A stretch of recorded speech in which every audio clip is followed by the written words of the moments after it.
안녕하세요. 정택주 목사입니다. 마지막이 가까운 시대에 하나님의 심판과 구원에 대한 메시지가 땅끝까지 전달되게 하는데 여러분들의 도움이 필요합니다. 예수님께서 말씀하시기를 이 작은 자 중 하나에게 냉수 한 잔이라도 주는 자는 결코 그 상을 잃지 아니하리라 라고 하셨습니다. 여러분의 도움이 땅끝까지 메시지가 전달되게 합니다. 시작하겠습니다.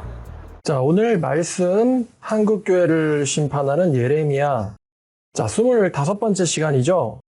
네, 제목은 이스라엘 주변국에 대한 심판 47, 48장입니다. 이스라엘 주변국에 대한 심판 첫 번째 블레셋과 모압이에요. 블레셋과 모압. 자, 이제 거의 예레미야가 다 와 가죠.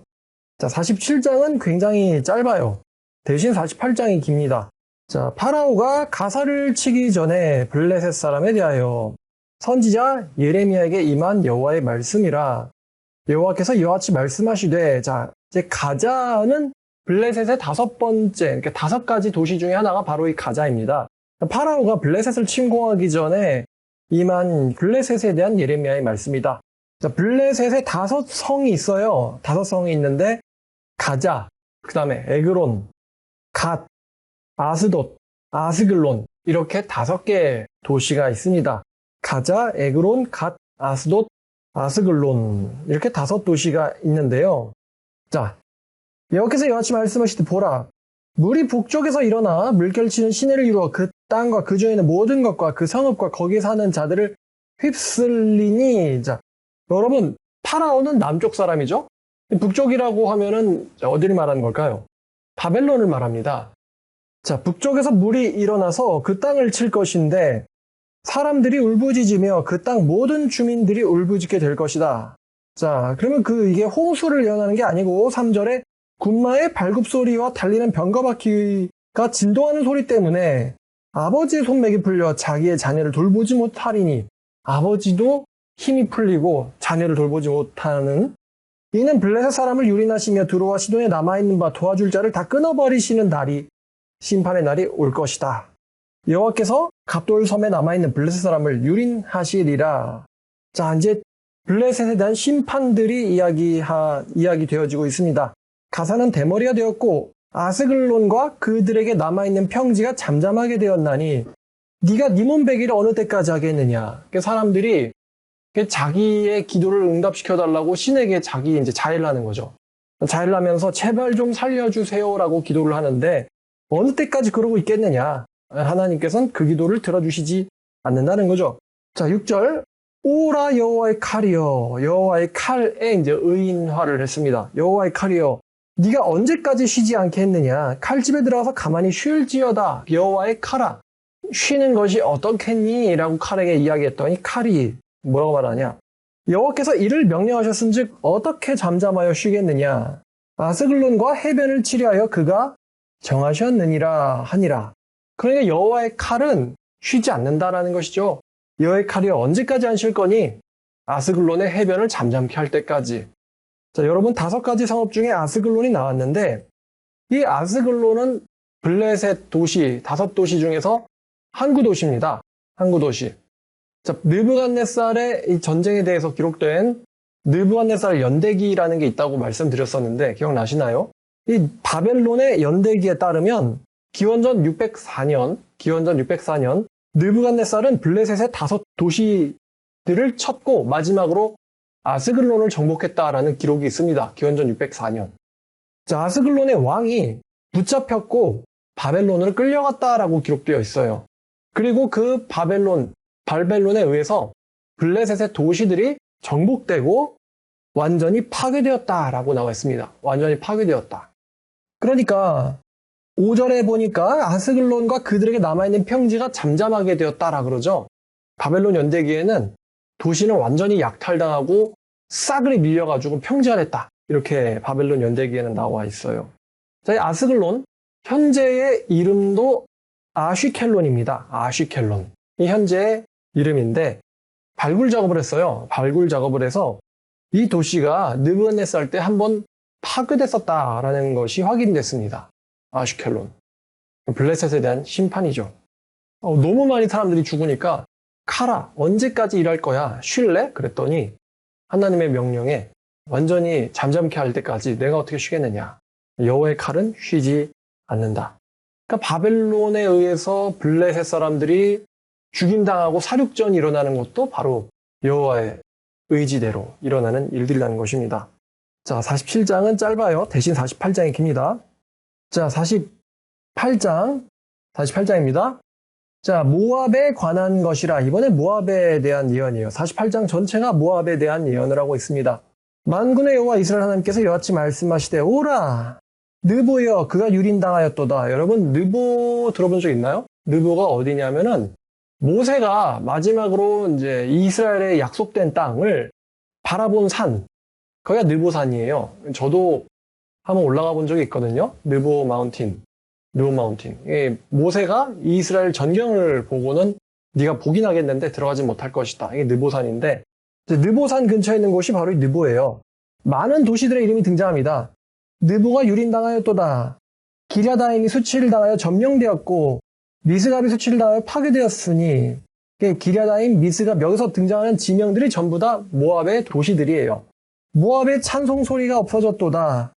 헤스본에서 무리아들을 해하려고 악을 도모하고 이르기를 그를 끊어서 나라를 이루지 못하게 하자는도다. 만맨이여 헤스본, 만맨 너도 조용하게 될 것이니 칼이 너를 뒤쫓아갈 것이다. 우리가 지금 47장에서 여호와의 칼이란 말을 들었죠. 만맨이여 너도 조용히 해라. 칼이 너를 뒤쫓을 것이다. 헤스본, 만맨, 그 다음에 3절에 호르나임에서는 또 울부짖는 소리 들려요. 황폐야 큰 파멸로다. 왜 울부짖음이 들리느냐? 4절에 모압이 멸망을 당하기 때문에 그 어린이들의 부르짖음이 들리는도다. 전쟁 때 이제 자기의 부모들, 오빠, 형 이런 사람들이 죽으면서 어린애들이 울부짖는 거예요. 그들이 루힛 언덕으로 올라가면서 울고 호르나임 내려막길에서 파멸의 고통스러운 울부짖음을 듣는도다. 루힛도 모압의 도시. 도망하여 네 생명을 구원해서 광야의 노간주 나무같이 될지어다. 이 광야의 노간주 나무. 이제 광야에서 아주 척박한 땅에서 간신히 살아남아있는 얼마 안 되는 광야에 있는 나무가 이 노간주 나무입니다. 그러니까 도시를 이루어 살던 사람들이 쫓겨나가지고 광야 사막에서 몇 그루 안 되는 사람들처럼 아주 조금이 남는 거예요. 광야로 도망가서 아주 조금 생존할지어다. 모압아, 네가 네 업적과 보물을 의뢰함으로 너도 정복당할 것이요. 모압이요, 굉장히 사실은 군사력이 강한 나라 중에 하나였어요. 그리고 양을 굉장히 많이 쳤고요. 목축업이 굉장히 발달했었고 또 놀랍지만 이 모압이 포도와 포도주를 많이 생산했던 도시였습니다. 포도와 포도주. 그러니까 이 나라의 특징, 모압이라는 나라의 특징은요. 한 번도 정복을 당한 적이 없다는 거예요. 그러니까 나라가 교만하죠.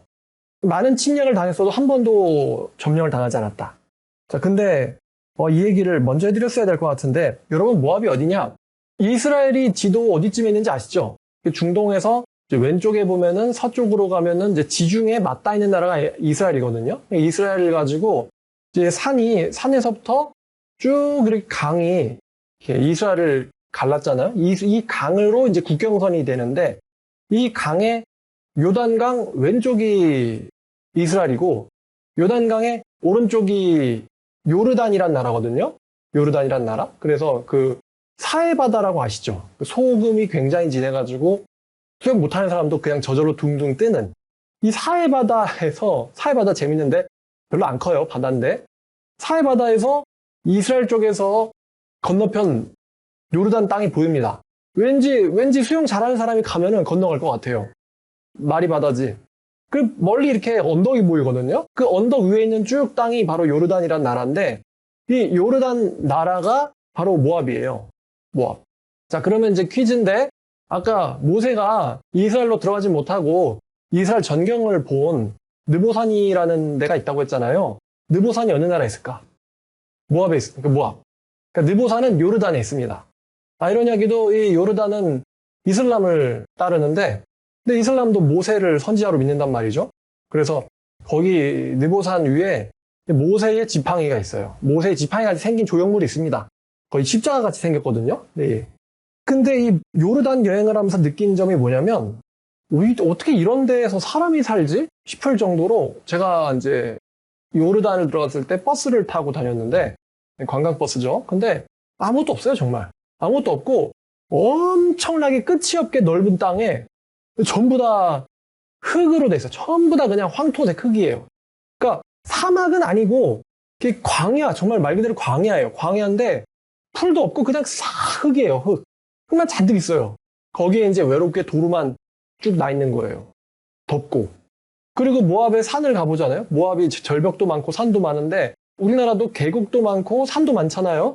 근데 우리나라의 계곡과 산의 특징은 초록색이라는 거잖아요. 우리나라 저쪽에 이제 뭐 동쪽이라든가 남쪽으로 가면은 막 초록색의 산이 계속 원근으로 이렇게 겹쳐 있지 않습니까?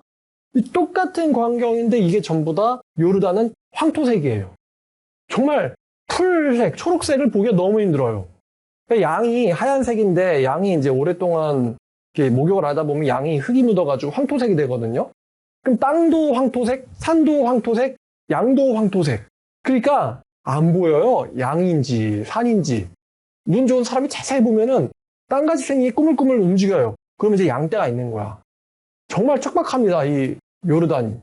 뭐 도시라는 데 가서 잠깐 둘러서 뭐 부침개 같이 생긴 떡을 사려고 멈췄는데 뭐 마을인지 도시인지 거기서 삼성이라는 글자가 보이긴 보입니다. 그러니까 우리나라 기업이 거기까지 갔구나. 근데 완전히 한 우리나라 시골 중에서도 시골 가면 그런 동네 있을까? 도시라고 하는 데가 그 정도예요. 요르단이. 제 말은 엄청 나라가 빈곤하고 황폐합니다. 척박한 나라예요. 척박한 나라. 근데 놀랍게도 이 척박한 나라인 요르단이 옛날에 예레미야 선지자 때에는 군사적으로도 강했고 포도주를 생산했고 오늘날에도 그랬지만 목축업을 잘했어요. 이 모압이. 그래서 이 모압이 7절에 이제 48장이에요. 예레미야. 네가 업적과 보물을 의지함으로 이런 말이 나온 거예요. 네가 네 힘을 의지함으로 네가 네 자신을 의지함으로 너도 정복당할 거다. 그모스는 모압의 신입니다. 그모스는 모압의 최고의 수호신인데 그모스가 그의 제사장들과 고관들과 함께 포로로 끌려갈 것이다. 그러니까 이제 바벨론이 정복하면은 뭔 일을 하냐면은 그모스라는 신의 형상, 우상이죠. 다 그냥 바벨론으로 가져가 버리는 거예요. 제사장들, 우상들 다 바벨론으로 가져가요. 정복한 다음에 거기에 신이라고 하는 것들을 가져가 버립니다. 그러니까 이제 모압은 아시리아 때에도 정복을 당한 적이 없는데 바벨론 때에 이제 정복당하는 것이죠. 8절에 파멸하는 자가, 파멸하는 자 바로 바벨론을 가리키죠. 각 성읍에 이를 것인즉 모압의 모든 성읍들에 들어간다. 한 성읍도 면하지 못할 것이며 골짜기 멸망을 당하였으며 평지는 파멸되어 여호와의 말씀과 같이 될 것이다. 모압에 날개를 줘 나라 피하게 하라. 그 성읍이 황폐해 거기에 사는 자가 없으리로다. 그러니까 뭐 날개를 달아서 피할 수가 있겠어요? 그만큼 이 멸망이 전 국민들한테 퍼질 것이라는 것입니다. 자, 10절에 여호와의 이를 게을리하는 자는 저주를 받을 것이요 자기의 칼을 금하여 피를 흘리지 않게 하는 자, 칼을 게으르게 놀리는 자도 저주를 받을 것이로다. 그러면 이 말이 이거 10절은 누구를 가리킨 거냐면은 바벨론을 가리킨 거예요. 그러니까 여호와의 일이 뭐냐? 칼로 모압을 멸하는 거예요. 칼로 모압을 멸하는 거. 이 일을 게을리하는 자, 여호와의 일이 모압의 멸망입니다. 이걸 게을리하는 자 저주를 받을 것이고 자기 칼을 금하여 피를 흘리지 않게 하는 게으른 군인도 저주를 받을 것이로다. 계속해서 모압에 대한 예언입니다. 자, 11절. 모압은 젊은 시절부터 평안했고 포로도 되지 아니했으므로 이 나라가 한 번도 정복된 적이 없으니까 마치 술이 그 찢기 위에 있고 이 그릇에서 저 그릇으로 옮기지 않음 같아서 그 맛이 남아있고 냄새가 변하지 아니하였도다. 지금 모압이란 나라를 포도주로 빗댔어요. 그러니까 포도주를 빚었는데 이 빚어진 포도주가 한 번도 다른 그릇으로 옮겨지지 않으니까 이 오랫동안 오래 저장됐던 포도주에게서 이제 냄새가 나는 거예요. 뭐 술이 오래되면 좋은 술이죠. 한 번도 옮겨진 적이 없는 술로 모압을 빗댄 거예요. 자, 그래서 12절 그러므로 여호와께서 말씀하시니라 날이 올 것인데 내가 술을 옮겨 담는 사람을 보낼 것이다. 그들이 기울여서 그 그릇을 비게 하고 그 병들을 부수리니 모압의 멸망을 이야기하는 거죠. 한 번도 옮겨진 적이 없는 이 술이 옮겨지고 그릇은 부서질 것이다. 모압을 그릇으로 빗댔어요. 포도주를 많이 생산하는 나라니까 이 포도주로 빗댄 거죠. 재밌게도. 자, 13절에 그 멸망의 원인이 나오는데 13절 이스라엘 집이 베델을 의지함으로 그 수치를 당한 것 같이 여러분 이스라엘은 이미 멸망당했죠? 이 당시에 이스라엘은 이미 멸망당했어요. 그럼 베델을 의지함 같이라고 나왔는데 무슨 말이냐면 여로보암이 이제 나라를 받았잖아요. 솔로몬의 아들 르호보암이 바보여서 나라를 찢어먹습니다. 그래서 찢어진 나라를 이 여로보암이 차지하는데 여로보암이 이스라엘 백성들이 예루살렘으로 가서 예배를 드리다가는 이스라엘 백성들이 나를 죽일까봐 여로보암이 이게 바로 너희를 이집트에서 이끌어낸 신이다라고 하면서 금송아지를 만드는데 그 금송아지를 두 개 만들어서 하나는 단에 두었고 하나는 베델에 두었어요. 자, 그래서 이스라엘이 베델을 의지해서 멸망당했다. 이게 무슨 말이냐면 북이스라엘이 금송아지를 숭배해서 여호와 대신에 금송아지를 숭배해서 우상을 숭배해서 멸망당했던 것처럼 너희 모압 사람들은 그모스를 의지했기 때문에 수치를 당할 것이다. 결국 그모스라는 신은 가짜 없는 신이고 멸망의 날이 온다. 어차피 너희들은 스스로 말하기를 우리가 용사요 능란한 전사라 하느냐. 결국 왜 교만하게 말을 하느냐 이런 뜻이죠. 만군의 여호와라 엘컨의 왕께서 이같이 말하기를 모압은 황폐할도다. 성읍들은 사라졌고 선택받은 장정들은 내려가서 죽임을 당할 것이고 모압에 재난이 가까웠고 고난이 속히 닥칠 것이다. 그의 사면에 있는 모든 자여 그 이름을 아는 모든 자여 그를 위로하여 말하기를 어찌하여 강한 막대기 아름다운 지팡이가 부러졌는고 할지니라. 이게 모압의 멸망을 계속 이야기하는 것입니다. 디본에 사는 딸아 네 영화에서 내려와 메마른 데 앉으라. 디본 모압의 도시예요. 모압을 파멸할 자가 올라와서 너를 쳐 네 요새를 깨뜨렸음이라. 이제 디본에 사는 딸 아루엘에 사는 여인이여. 이게 지금 전쟁의 이 생생함을 묘사하고 있어요. 우리 남편이 우리 아들이 전쟁 나가 죽어요. 그러니까 이제 거기에 사는 딸들이 뭐 약혼녀들이 뭐 어머니들이 오열을 하겠죠. 오열을. 아루엘에 사는 여인이여 길 곁에 서서 지키며 도망하는 자와 피하는 자에게 무슨 일이 생겼는지를 물을지어다. 무슨 일이래? 이때는 전쟁에 일어나서 지면은 뭐 뉴스가 아니니까 다 묻잖아요. 무슨 일이래? 도망가는 자에게 물어볼지어다. 모압이 패하여 수치를 받나니 너희는 울면서 부르짖으며 아르논가에서 이르기를 모압이 황폐에 떨지니라. 아르논 모압에 있는 지명입니다. 심판이 평지에 이르렀나니 곧 홀론과 야사와 디본과 느보와 베티블라다임과 다 모압의 도시들이에요. 자, 23절 다 모압의 도시들입니다. 원근 모든 성읍에 멀든 가깝든 모든 모압에 있는 성읍들에 이 바벨론의 군대가 들이닥칠 것이다. 25절 모압의 뿔은 잘렸고 팔은 부러졌도다. 여호와의 말씀이니라. 26절 모압으로 취하게 할지어다. 이는 그가 여호와에 대하여 교만함이라. 이 모압의 문제가 교만함이래요. 한 번도 정복당한 적이 없다 보니까 교만해요. 그가 그 토한 것에서 뒹굴므로 조롱거려 되리로다. 네가 이스라엘을 조롱하지 않았느냐? 그 도둑 가운데서 발견되었느냐? 그가 도둑 가운데서 발견되었느냐? 네가 그를 말할 때마다 네 머리를 흔드는도다. 그러니까 저 북이스라엘을 멸망당했지 하면서 하고는 비아냥거린 거죠. 자, 그래서 이제 28절 모압 주민들아 너희들은 성읍을 떠나. 왜냐면은 이제 성읍에 군대가 들이닥쳐가지고 성읍을 떠서 도망가서 바위 사이에 숨어 살지어다. 진짜로 지금 요르단 가면요 아주 드문드물게 마을이 있는데 사람들이 조금씩 나눠져서 살고 있어요. 바위 사이에 숨어 살지어다. 깊은 골짜기 여기에 깃들이는 비둘기처럼 살지어다. 그러니까 비둘기가 사람 피해가지고 깊숙한 데 둥지 틀고 살잖아요. 그런 식으로 너희들이 살아가라 이거예요.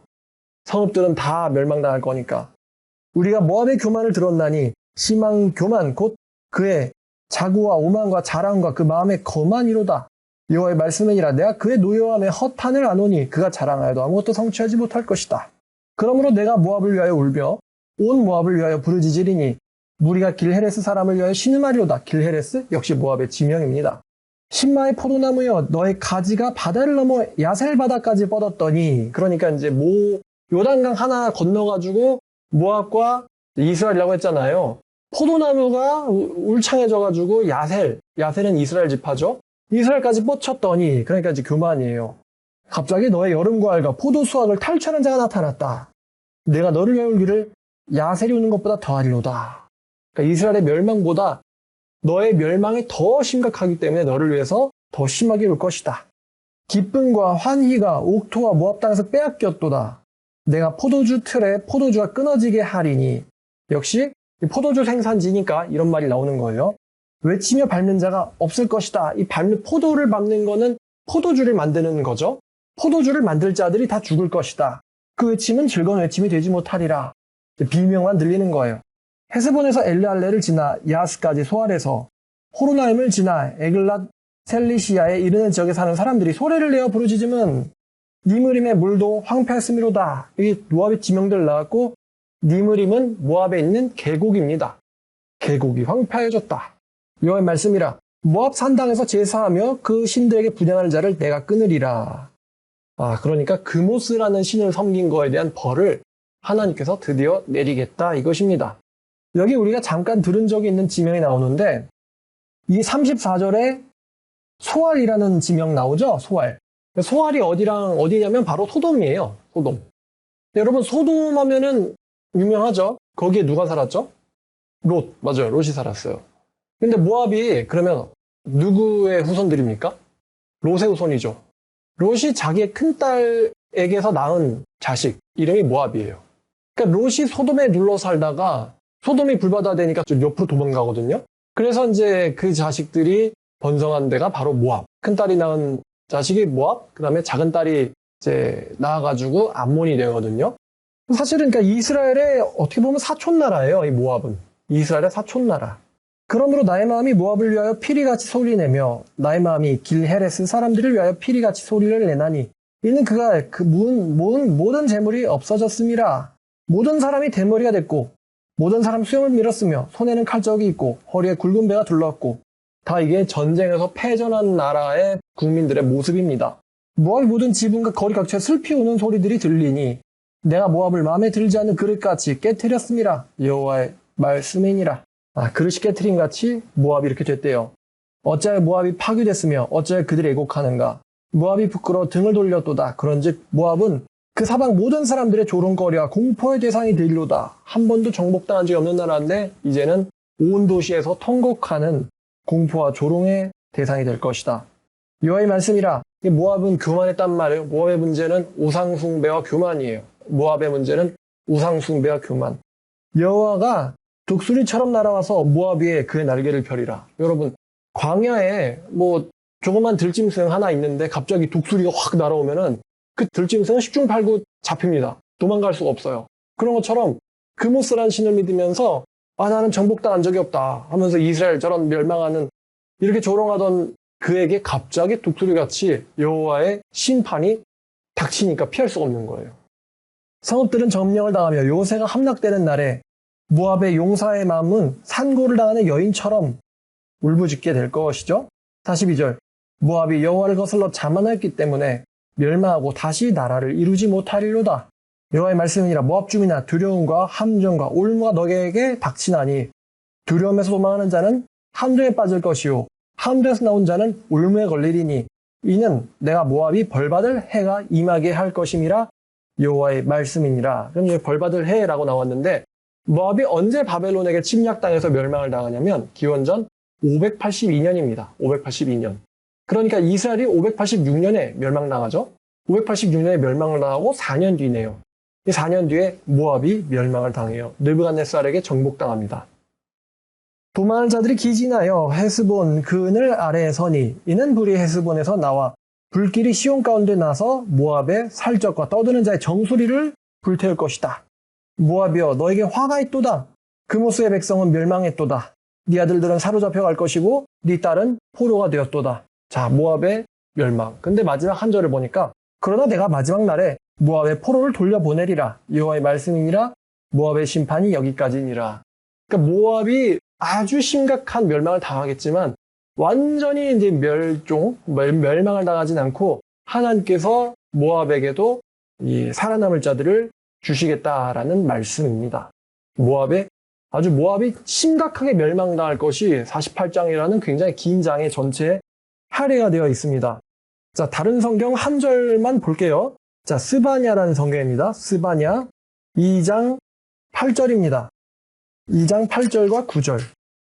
자, 내가 모압의 비방과 암몬 자손이 조롱하는 말을 들었나니, 그러니까 이제 이스라엘을 조롱했다는 거죠.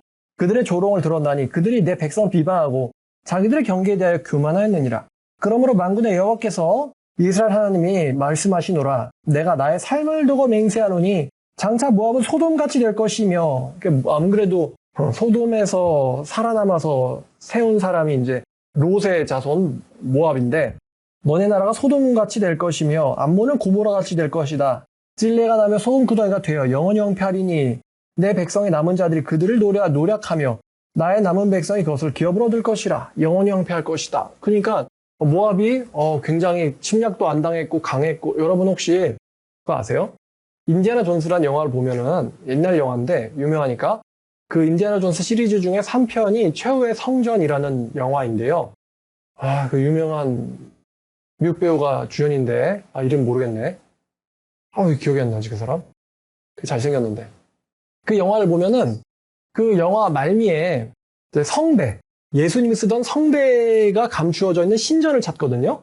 신전을 찾아내는데 여러분 영화 보셨으면 알 거고 안 보셨으면 모르겠는데, 그 신전에 들어가는 입구가 절벽에 세워져 있는 신전, 절벽을 깎아가지고 신전을 만들었어요. 순 절벽이에요. 절벽을 깎아서 신전을 만들었는데 그 신전이 페트라라고 불리는 관광지인데요. 요르단에 있어요. 요르단. 그러니까 영화의 배경이 됐던 나라예요. 그 모압이 굉장히 군사적으로도 강했고 침략을 당하긴 했지만 멸망당한 적은 없는 그런 나라인데, 목축도 활발했고요. 포도를 생산했다. 전 포도를 생산했다는 게 믿기지가 않아요. 포도는 되게 기후가 좋아야지 생산이 되는데, 근데 모압에서 포도를 많이 생산했다는 게 믿기지가 않는데, 현재 요르단 가면은 완전히 황폐한 나라예요. 황토색밖에 없는 나라. 그냥 요르단 그리고 황토색밖에 없어요. 들어갈 때부터 황토색, 나올 때까지 계속 황토색만 보다 나와요. 근데 그 나라가 한때 포도를 생산했었단 말이야. 이게 믿기지 않단 말이죠. 여기 성경 구절 보니까 영원히 황폐하리라. 영원히 황폐하리라. 그러니까 오늘날 요르단은 어떤 세계의 어떤 움직임에 영향을 끼치는 나라가 전혀 아니죠. 완전히 후진국이기 때문에. 근데 이 나라가 이렇게 한때는 잘 나갔던 적이 있었다라는 게 안 믿길 정도로. 자, 오늘 말씀 여기까지입니다. 정리하면 이래요. 자, 47장은 블레셋에 대한 멸망. 블레셋은 노아의 아들 중에 하나인 함이죠. 함의 자손이 세운 나라입니다. 블레셋은. 그래서 블레셋, 끊임없이 이스라엘을 괴롭혔고 약탈했던 나라예요. 끊임없이 이스라엘을 괴롭혔고 약탈했던 나라인데, 느부갓네살에 의해서 5도시가 전부 점령당합니다. 느부갓네살에 의해서. 자, 그리고 이제 모압은 한마디로 말하면 광야의 나라라고 할 수 있어요. 오늘날 이 모압은 요르단, 광야의 나라라고 할 수 있는데, 사막 같은 모래 평원만이 끝없이 펼쳐진 나라가 바로 이 요르단입니다. 이 요르단이 아브라함의 조카 롯이 자기 큰딸에게서 낳은 아들의 후손들이 이제 이 모압이 되거든요. 그러니까 아브라함의 한 혈통이면서도 이스라엘을 굉장히 오랫동안 괴롭혔던 민족이 또 모압이에요. 아시리아나 바벨론 같이 아주 치명적인 결정타를 날리는 나라는 아니지만 계속 이스라엘 옆에서 좀먹고 갉아먹고 괴롭히는 나라가 바로 이 모압이에요. 출애굽할 때 발람 선지자를 통해 사주시켜가지고 이스라엘을 저주하게 하려던 그 발락이라는 왕이 모압의 왕입니다. 출애굽할 때부터 괴롭혔어요. 그리고 이스라엘 백성들이 모압 여자한테 빠져가지고 하나님의 벌을 받아서 24,000명이 죽어요. 출애굽할 때 24,000명이 죽는데 그 계기가 모압 여자들 때문이었어요. 모압 여자들 때문에. 이 모압이란 나라는 한 번도 멸망을 당한 적이 없었다라는 특징이 있는데, 그럼에도 불구하고 이 모압 족속이 멸망당할 것을 하나님께서 예언하셨어요. 48장에서. 그 예언은 기원전 582년 느부갓네살에 의해서 철저하게 성취됩니다. 그런데 하나님께서 이 모압에게도 훗날 그래도 남은 자가 있을 거야 라고 일말의 희망을 약속해 주셨어요. 자, 우리가 지금 예레미야 47, 48을 봤는데 51장까지는, 우리가 45장까지가 이제 예레미야와 바룩에 대한 이야기를 봤잖아요. 46장부터가 이제 주변국들에 대한 멸망 예언이었거든요. 46장은 이집트에 대한 멸망이었어요. 47장은 블레셋에 대한 멸망이고요. 48장은 모압에 대한 멸망이에요. 49장은 암몬에 대한 멸망, 에돔에 대한 멸망. 다 이스라엘 주변국들, 이스라엘의 어떤 혈연이 있는 나라들, 롯이라든가 아니면 에서라든가 혈연이 있는 나라들의 멸망이에요. 그래서 49장은 암몬과 에돔에 대한 멸망 예언이고 50장과 51장 두 장이 할애되는데 하나님의 칼이라고 불리고 하나님의 종이라고 불리는 바벨론에 대한 멸망의 예언이 들어있습니다. 51장까지. 그러니까 우리가 이제 다음 시간에도 49, 50 보면서 이스라엘의 주변국에 대한 멸망 이야기 이렇게 이제 스토리를 진행할 거예요. 52장은 이스라엘의 멸망을 한 번 더 강조하는 장, 그리고 예레미야 끝납니다. 예레미야 이 순서를 보면은 전형적인 대선지서의 어떤 유형이거든요. 이스라엘 백성에 대한 심판 이야기를 쭉 하다가 그 다음엔 이스라엘 백성이 주변국들에 대한 심판 이야기를 합니다. 그리고 마지막에는 이스라엘 주변국들을 멸망시킨 나라에 대한 심판 이야기를 하고 이렇게 엔딩을 내는데 전 이거 보면서 살짝 이런 생각이 들었어요. 이스라엘과 암몬의 관계 혹은 이스라엘과 블레셋의 관계 이스라엘을 점령한 적도 이스라엘이 그들을 점령한 적도 없지만 끊임없이 서로 괴롭히는 이 관계를 보면서 뭐가 떠올랐냐면 우리나라랑 일본의 관계가 떠올랐어요. 우리나라랑 일본. 우리나라는 복음화가 정말 잘 됐던 나라죠. 과거 시점으로 얘기하는 거예요. 복음화가 잘 됐던 나라고 일본은 한 번도 복음화가 제대로 된 적이 없어요.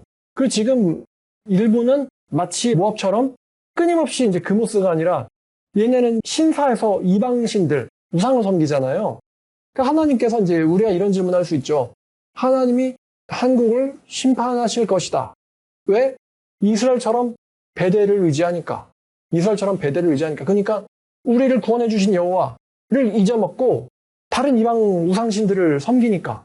우리나라가 두 번이나 구원당했잖아요. 구원받았잖아요. 두 번이나.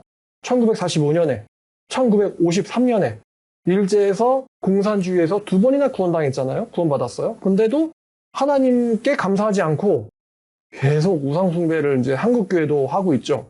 그 이방인들의 불신자들의 황금만능주의의 기독교인들이 전부 사실은 전부 휩쓸려 버렸거든요.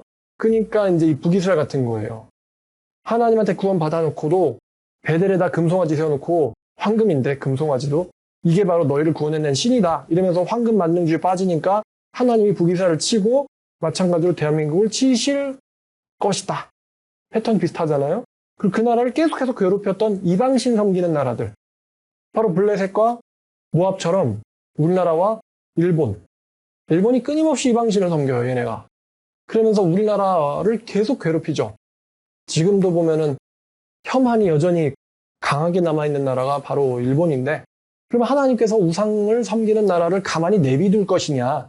하나님은 자기 백성만 심판하고 기독교인만 심판하고 불신자들, 우상숭배자들은 냅두시느냐라는 거에 대한 질문에 대한 답이 바로 46장부터 51장까지 이방 민족에 대한 심판에 대한 내용을 보면서 하나님은 심판하신다. 기독교인이 아닌 사람들도 심판하신다. 왜냐하면 유대교인이 아닌 사람들도 심판하셨기 때문에 우상숭배 때문에 금오스 신, 또 교만, 오만 다 심판하실 것이다. 멸망시키실 것이다. 이런 느낌으로 제가 이 48장이 보였어요. 자, 오늘 말씀은 여기까지입니다. 이스라엘 주변국에 대한 심판, 블레셋과 모압이라는 말씀으로 여러분들에게 말씀 전해드렸습니다. 기도하겠습니다. 하나님 아버지, 오늘 이 이스라엘 주변국 모압에 대한 심판 이야기를 보았습니다. 강했던 나라인데 굉장히 황폐하게 되어서 지금은 광야의 나라 같이 돼버린 황토색의 나라 모압을 보면서 하나님 아버지 언제 이렇게 나라가 부흥했었는지를 상상하기 힘들 정도로 황폐해진 것을 보면서 정말 하나님 말씀은 틀린 게 없구나라는 생각을 하게 됩니다. 아버지, 우리나라가 지금 이만큼 정말 부강하게 되었는데 우리나라도 언제든지 모압처럼 될 수 있다는 사실을 잊지 않게 해주시고 하나님에게 구원받았던 그때 그 기억을 떠올리게 하여 주시옵소서. 예수님의 이름으로 기도드렸습니다.